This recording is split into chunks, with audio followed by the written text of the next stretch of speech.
নাসিরউদ্দিন পাটোয়ারি মহাবিপদে। কেন বিপদে এটা জানার জন্য আমাদের হাসিনা পলানোর পরের একটা ঘটনা মনে করায় দিতে হবে। আমরা সবাই জানি হাদিকে কেন হত্যা করা হয়েছে। কারণ খুব সিম্পল, হাদি ছিল বাংলাদেশের তরুণ সম্প্রদায়ের মধ্যে ভারতীয় আধিপত্যবাদের বিরুদ্ধে এক উজ্জ্বল তরুণ নক্ষত্র, এক উজ্জ্বল তরুণ নেতা। সে শুধু বয়ান তৈরি করতো না, ভালো অর্গানাইজার ছিল, সংগঠক ছিল, ভালো বক্তা, বলতে পারতো, ভালো ডিবেট করতে পারতো, কালচারাল অ্যাক্টিভিস্ট।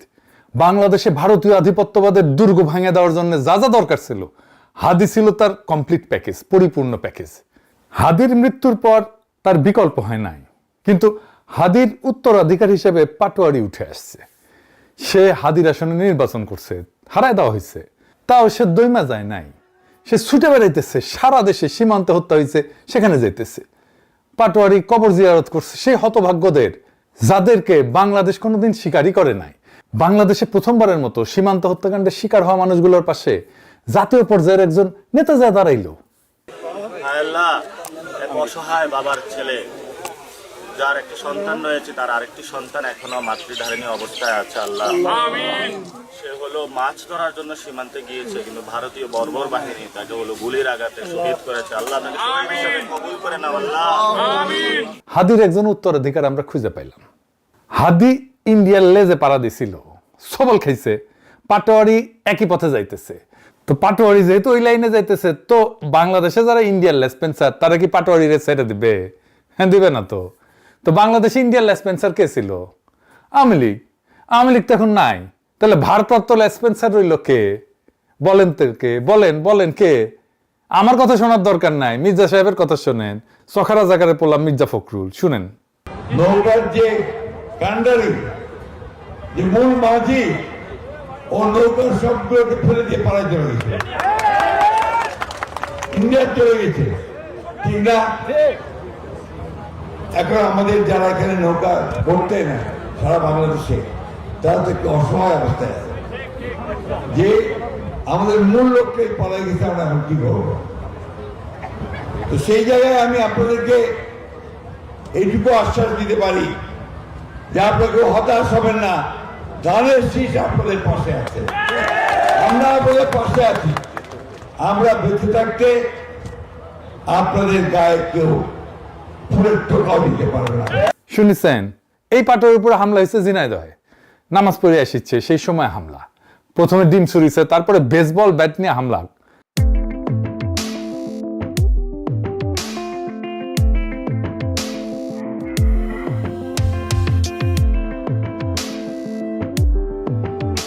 আর বিএনপি ক্যাম্পে সে কি উল্লাস! আমি পোস্ট দিছি, উঠি এসে গালাগালি করিচ্ছে পাটোয়ারিকে, আমাকেও গালাচ্ছে। কি রকম জাউরার জাউরা দেখেন। সে মামলা করতে গেল, মামলা নেয় না। পুলিশ না, সরি পুলিশ না, ঠোলা। মাঝে কিছুদিন পুলিশেতে গেছিল, আবার বাংলার লুথার কিং এর জামানায় শিলং সালাউদ্দিন ঠোলা বেনে দিচ্ছে ওকে। ঠোলা কয় শিলং সালাউদ্দিনের সার্ভার ডাউন, ওই সার্ভার ডাউনই থাকবি। শিলং সালাউদ্দিনের বেশি দিন ওটি বসে থাকা লাগবি না। এর মধ্যে ওয়াকারের পথ বালক পোস্টাইলো পাটোয়ারির সাথে নাকি একজন কোমর থেকে পিস্তল বের করেছে। দেখেন পোস্ট দেখিছেন। এবার এডিটর সাহেব ওই ভিডিওটা এটা দেখান না, দেখিছেন কি বের করিচ্ছে? আমি জানি না এই পোলাটা এনসিপির না ছাত্র দলের। অনেক পোস্টে দেখছি তারা ছাত্র দলের সন্ত্রাসী বলে পরিচয় করাই দিতেছে। যেই হোক, তবে যেটা বের করিছে, বের করতে গেছিল সেটা পিস্তল না। পরে যুগান্তর একটা রিপোর্ট করেছে এটা পিস্তল না। আপনারা দেখলেই বুঝবেন যে এটা পিস্তল ছিল না। দেখেন।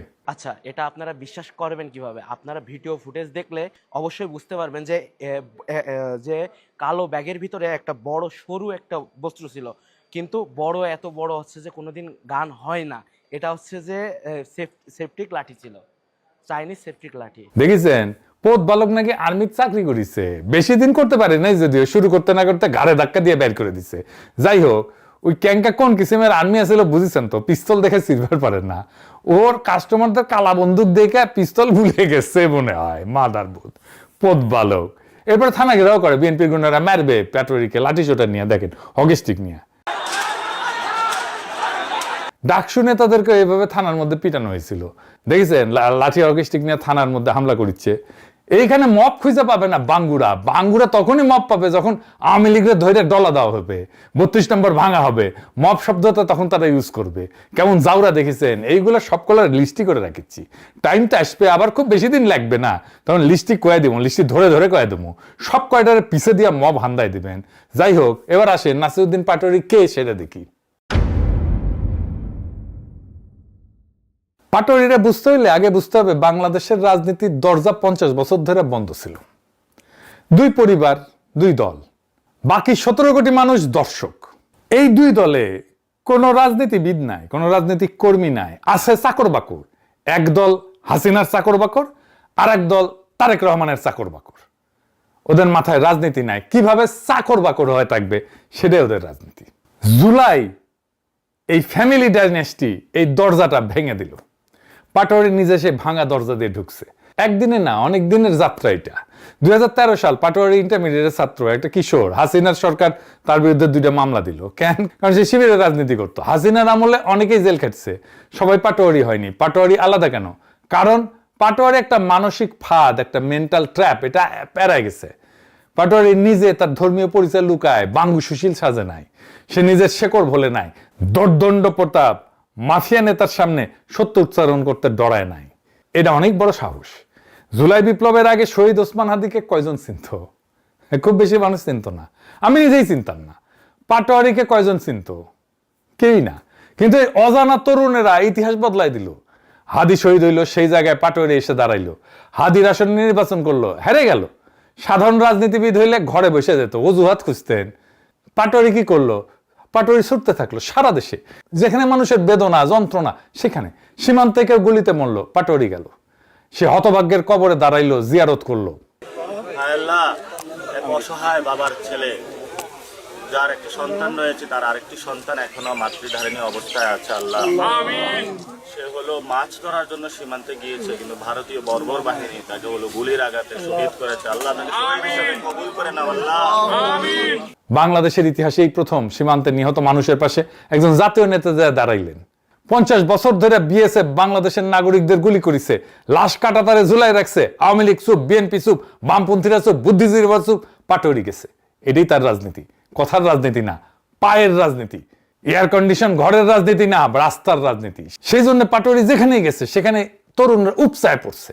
দেখেন রিতেশ সাহেব এক এক কইরা ভিডিওগুলা জায়গার নাম লিখে দিয়েন। রাজশাহী,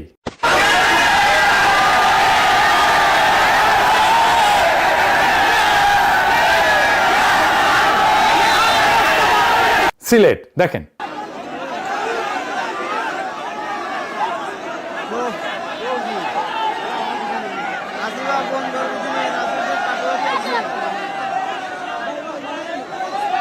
কুমিল্লা, দেখেন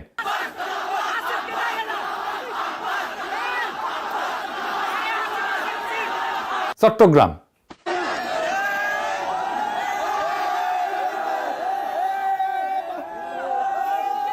বরিশাল,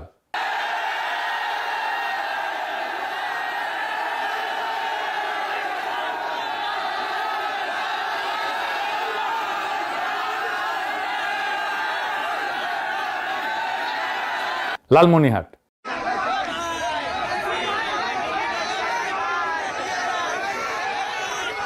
নারায়ণগঞ্জ,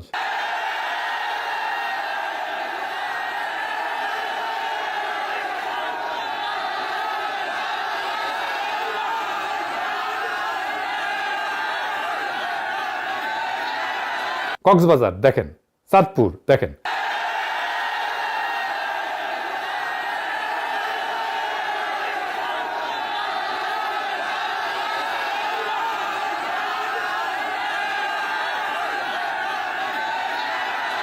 খুলনা, দেখেন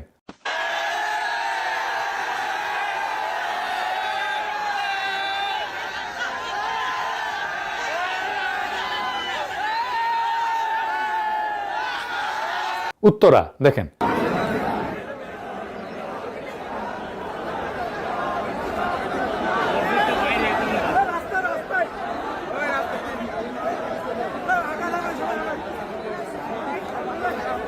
বিএনপি এই পাটোয়ারিকে ভয় পায়। কেন? কারণ সে একজন অর্গানিক তরুণ রাজনৈতিক নেতা, উঠে আসতেছে মাঠ থেকে। রাজনীতির ফ্যামিলি ডাইনাস্টি ভেঙে দিবে এই লোক। তখন কে গাইবে? বাপের বাংলাদেশ আমার মায়ের বাংলাদেশ, বউয়ের বাংলাদেশ আমার মেয়ের বাংলাদেশ, চান্দা দে চান্দা দে চান্দা দে। এডিটে সাহেব গানটা শুনে দেন। দাদারে বাংলাদেশ আমার বাপের বাংলাদেশ, মেয়ের বাংলাদেশ আমার মায়ের বাংলাদেশ, বাপের বাংলাদেশ আমার মায়ের বাংলাদেশ, বউয়ের বাংলাদেশ আমার মেয়ের বাংলাদেশ। চান্দা দে চান্দা দে চান্দা দে চান্দা দে চান্দা দে চান্দা দে চান্দা দে চান্দা দে চান্দা চান্দা চান্দা দে। শুনিছেন? পাটোয়ারিরে ভয় পায় কারণ পাটোয়ারির কাছে এমন একটা জিনিস আছে যা বিএনপির নাই, সেটা হইতেছে তরুণ প্রজন্মের আস্থা। ঝিনাইদহে ওই ইসলাম বিশ্ববিদ্যালয়ের ছাত্র দল ছাত্র দলের নেতা এসে থ্রেট করে গেছিল, তারই নেতৃত্বে হামলা হয়েছে। দেখান এডিটর সাহেব।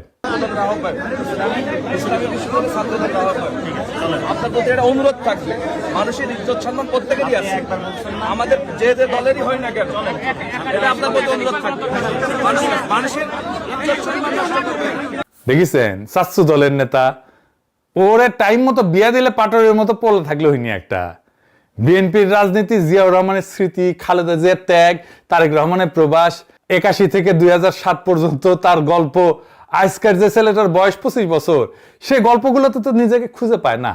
পাটোয়ারি সেই ছেলেটার বয়সী, সে যা পারে পাটোয়ারি তা পারে, সে যা ভাষায় কথা বলে পাটোয়ারি সে ভাষায় কথা বলে, সে যে যন্ত্রণা বহন করে পাটোয়ারি সে একই যন্ত্রণা বহন করে। সীমান্তের রক্ত, ভারতের দাদাগিরি, পাটোয়ারি এসে একই যন্ত্রণার সাক্ষী।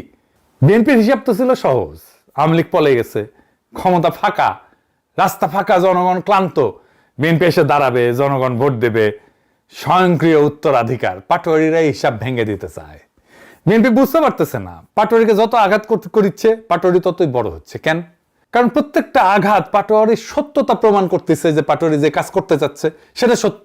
একজন তরুণ নেতা প্রতিষ্ঠিত দলের কাছে একটা ভয়ের বস্তু না হইলে তাকে এত আঘাত করা হয় না। তো আঘাতই তাকে অথেন্টিক বানিয়ে দিচ্ছে, মানুষ তাকে গ্রহণ করতেছে। কেন? এদেশের মানুষের চাওয়া খুব সীমিত। মানুষ চায় কেউ তার কথা বলুক, কেউ তার ব্যথার পাশে দাঁড়াক, কেউ তার যন্ত্রণা বুঝুক, কেউ তার অস্তিত্বকে স্বীকার করুক। বাংলাদেশের সাধারণ মানুষ 50 বছর ধরে অদৃশ্য। গার্মেন্টস কর্মী, রিক্সা চালক, মাদ্রাসা ছাত্র, সীমান্তের কৃষক, প্রবাসী শ্রমিক, জাতীয় আলোচনায় এরা নাই, সংসদে এদের কণ্ঠও নাই। পাটোয়ারি এদের দেখছে। মানুষের চাওয়া এতটুকুই যে আমাকে একটু দেখো, আমার যন্ত্রণা পাশে এসে দাঁড়াও। বাকিটা পরের কথা। পাটোয়ারি কোনো ব্যক্তি না, পাটোয়ারি একজন ফেনোমেনন। এই ফেনোমেননের অর্থ বাংলাদেশের সাধারণ মানুষ আর প্রতিনিধিত্বহীন থাকতে চায় না, কণ্ঠস্বর চায়। পাটোয়ারি তাদের কণ্ঠস্বর হয়ে উঠছে। পাটোয়ারি এমপি হবে কিনা জানি না, ক্ষমতায় যাবে কিনা জানি না, সেটা আলাদা প্রশ্ন। কিন্তু এই ফেনোমেনন হিসেবে পাটোয়ারি টিকবে, পাটোয়ারিরা টিকবে। কারণ এই ফেনোমেননের জন্ম পাটোয়ারিতে না, এর জন্ম জুলাইয়ে, যখন বাংলাদেশের সাধারণ মানুষ 55 বছর পরে বলল, ক্লেম করলো তার সার্বভৌমত্ব, বলল লাখো মানুষের রক্তে কেনা দেশটা কারো বাপের না।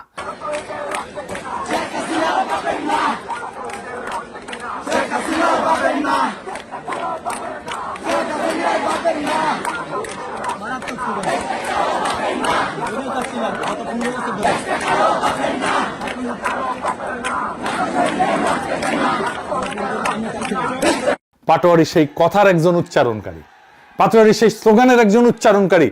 আগামীতে পাটোয়ারির দেখানো পথে আরো তরুণরা আসবে, ভেঙে দেওয়া দরজা দিয়ে আরো তরুণ ঢুকবে বাংলাদেশের রাজনীতিতে। এটাই নতুন বাংলাদেশ। বিএনপি কেমনে সব মপ করলো দেখছেন তো। এবার আসেন দেখি তারপরে বিএনপি কি করলো মপ করার পরে নিজে। বিএনপি কয় নাসিরউদ্দিন পাটোয়ারি নাকি তারেক রহমান আর জাইবার রহমানকে নিয়ে কটূক্তি করেছে। কি কটূক্তি করেছে আমি জানি না। বিএনপি তো দরবেশের দল, তাই না? কাউরে নিয়ে কটূক্তি করে না তারা।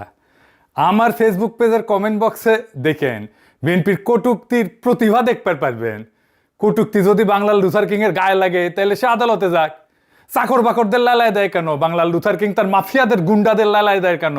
ওই ঝিনাইদহে আওয়ামী লীগ নেতা সাইদুল করিম মিন্টু বিএনপির সুধীর ভাইদের খুঁজতেছিল, তখন কিন্তু সুধীর ভাইরা সামনে আসে নাই। শুনেন। আছে বহুত লোক আছে, সেখানে সুধীর ভাই চাঁদ কয় যে শেখ হাসিনার গোরস্থানে পাঠিয়ে দেবো। তো এই বিএনপির ঝিনেদার কোনো বিএনপির সুধীর ভাই পালাম না, যে সেটা বাড়িয়ে আমরা তক্তা করে দিতাম যদি বিএনপির সাহস দেখাতে না। শুনিছেন, তখন কিন্তু তাদের ইজ্জতে লাগে নাই বিএনপির। কেন লাগে নাই জানেন? কারণ ওরা সত্যি সত্যি সাইদুল করিম মিন্টুর সুধীর ভাই। কর্তা কইছে সুধীর ভাই, আনন্দের আর সীমা নাই, সেই আনন্দে কিছু বলে নাই আর কি। তখন তাদের পৌরুষ জায়গা ওঠে নাই। কেমন কাপুরুষ দেখেন, যখন ঠাপে থাকে তখন সাত স্বরে রা করে না, স্বরের সাউন্ড দেন রিতেশ সাহেব। আর ক্ষমতায় থাকলে পৌরুষ জায়গায় ওঠে, ওইটা পৌরুষ না রে, তোরে কাপুরুষতা। এই সাইদুল করিম মিন্টু কিন্তু ওই যে আনার আছে না, আনার হত্যা মামলার আসামি ছিল, হাসিনাই ধরছিল তারে। দেখেন, তারপরে দেখেন নিজেরা মাইরা, নিজেরা মাপ কইরা, নিজেরাই মামলা দিছে তারেক রেজাকে আসামি কইরা 22 জনের বিরুদ্ধে।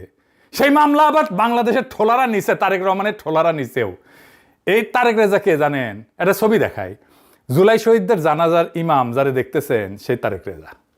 ঝিনাইদহে নাসির পাটোয়ারির সাথে ছিল এই তারেক রেজা। এই আলেমের বিরুদ্ধে বিএনপি নিজে মাপ কইরা তার বিরুদ্ধেই মামলা দিছে। কেরম জাউরার জাউরা দেখেছেন, এটি দেশে এটা সিল মেরে দেন জাউরার জাউরা ছাত্র দলের উপরে। জুলাই যোদ্ধা ওয়ান রহমান খানকে ডিবি পরিচয়ে তুলে নেওয়া হয়েছে গতকালকে। আহত হয়েছিল সে, ওখানে ছিল ঝিনাইদহে, তারে তুলে নিয়ে গেছে। হাসিনার কেলাসে ছাত্র ছিল বিএনপি। ভাবিছে এই কইরাই শাসন টিকায় রাখবে তাদের। যেই রাজনীতি বিএনপি শুরু করেছে তার আখেরি ঠিকানা হইতেছে দিল্লিতে হাসিনার মতো, ওই পথে আগাইতেছে বিএনপি। এই যে বিএনপির হেডম এত, এরাই তো 28 অক্টোবর প্রাণ ভয়ে পল্টনে দাঁড়াইতে পারে নাই, তার দলের নেতাই স্বীকার করেছে, মির্জা আব্বাস নিজে স্বীকার করেছে। দেখেছেন, খালেদা জিয়ার বাড়ির সামনে থেকে বালুর ট্রাক সরাইতে পারে নাই। মির্জা ফখরুলকে মাইরে শার্ট খুলে ফেলেছিল আওয়ামী লীগ রাঙ্গুনিয়াতে। আমির খুশরু তো কাইন্দা দিতেছিল। এখন এই মির্জা ফখরুল প্রেসিডেন্ট হতে যাইতেছে। এর সে ভিডিওটা দেখান।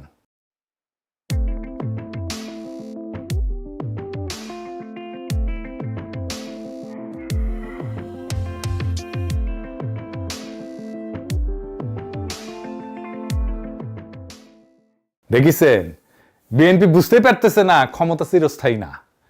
আওয়ামী লীগ বিএনপির চাইতে 100 গুণ পাওয়ারফুল ছিল। মাস্তানিতে ওরা মাস্টার আওয়ামী লীগ। তাও বাংলাদেশের তরুণ সমাজ ওদের বিএনপি উড়ে যাবে একেবারে, রেডি হওয়ার টাইম পাবে না। খালেদা জিয়ার জানা যায় নজরুল ইসলাম খান হাসিনাকে উদ্দেশ্য করে কইছিল খাবার শেষ করে যাইতে পারে নাই, খাবার বাড়া হয়েছে খাইতে পারে নাই। বিএনপির কপালেও মনে হইতেছে লজ্জাজনক পরিণতি আসতে যাইতেছে। বাংলাদেশ শাসন করা খুব সহজ কাজ না, খুবই কঠিন কাজ। 3 মাসে বেড়াচেরা হয়ে গেছে। 5 বছর শান্তি মতো যদি টার্ম শেষ করতে পারে বিএনপি, এটাই বিএনপির বড় অ্যাচিভমেন্ট হইতে পারে। কিন্তু বিএনপির ইচ্ছা হয়েছে গোষ্ঠী শুদ্ধ আওয়ামী লীগের মতো গোয়া মারা খাবি। যা মারা খা, পরে আবার কইেন না যে আগে সাবধান করি নাই। সাবধান করে গেলাম, বাংলাদেশের জনগণ হ্যাডম পিছন দিয়ে হান্দায় দেবে। ওই দিনের কথা চিন্তা করে এখন সংযত হন, নয়তো কপালে খুবই খারাপই আছে। ইনকিলাব জিন্দাবাদ।